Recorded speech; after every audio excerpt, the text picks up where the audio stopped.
បាទសួស្តីបងប្អូនអរគ្នាថ្ងៃនេះបងប្អូនមកបង្ហាញម៉ាស៊ីនផងថ្មីកោះកេះតែម្ដងដែលផលិតនៅក្នុងឆ្នាំនឹងតែម្ដងហើយវាជាផលិតផលរបស់ប្រទេសចិន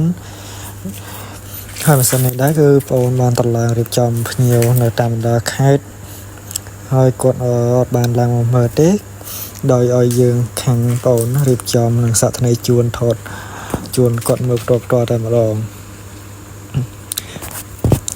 បងមានចំណាប់អារម្មណ៍អីអាចមើលលេងបានជាមួយនឹងម៉ាស៊ីន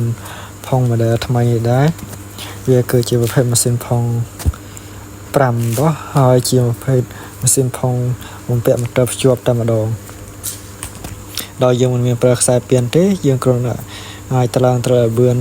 បាននិងកណប់ជុលលើក្រោមបានមានពូលភ្លើងគឺងាយស្រួលប្រើ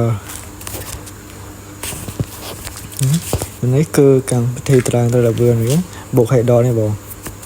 ហើយនេះគឺជាសកម្មភាពដែលជាងគាត់រៀបចំនឹងសាកថ្នេរជួនភ្ញៀវនៅតាមខេត្តតែម្ដងនេះជាងគាត់ចាប់បានសាកថ្នេរបង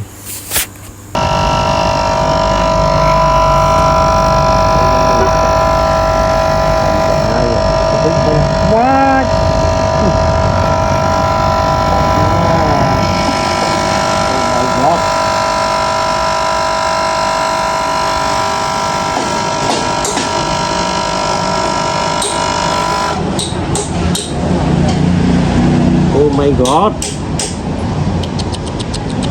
នៅកប់នៅ